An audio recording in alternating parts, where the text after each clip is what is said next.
पिछले महीने आए विनाशकारी भूकंप से भारी तबाही से नेपाल अभी उभरा भी नहीं था कि मंगलवार दोपहर आधे घंटे के अंतराल पर भूकंप के कई जोरदार झटके महसूस किए गए।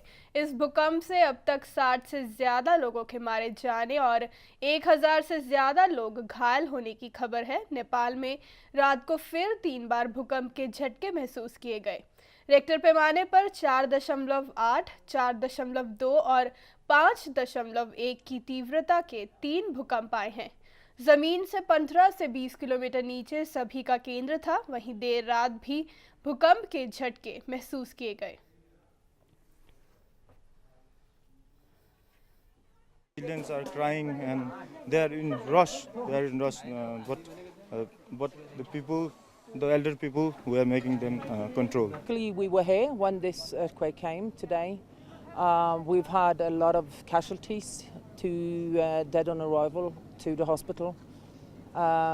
The last count I heard was 40 injured, but that is several hours ago, so the number is much higher now, and it will continue to rise throughout the night and tomorrow.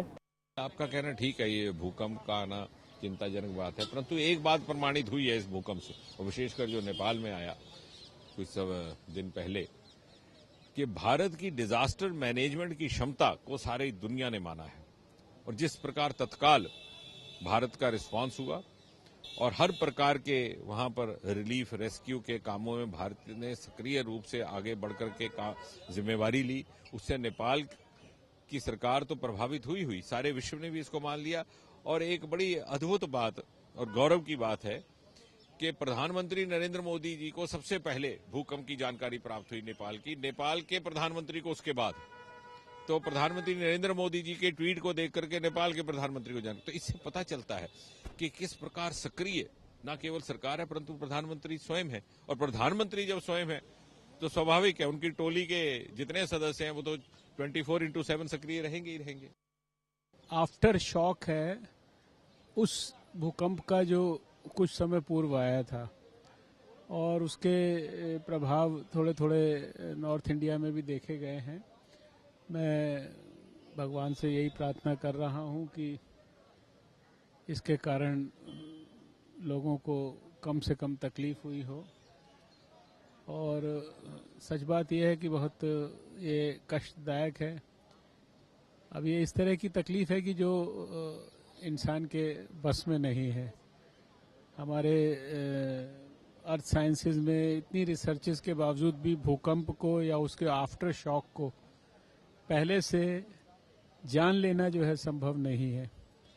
तो जनता को हमें यही कहना है कि हम इसके संदर्भ में जो सामान्य जानकारियां हैं उनके बारे में पूरी तरह से अपने आप को शिक्षित रखें, और कभी भी ऐसा महसूस होता है तो तुरंत उन जानकारियों के अनुरूप अपनी रक्षा करने का प्रयास करें। खबरों की दुनिया में आइए, हमारे साथ कहीं भी और कभी भी जुड़िए। हम मिलेंगे फेसबुक पर, हम दिखेंगे यूट्यूब पर, हमें फॉलो कीजिए ट्विटर पर। खबरों के साथ बने रहिए रात दिन।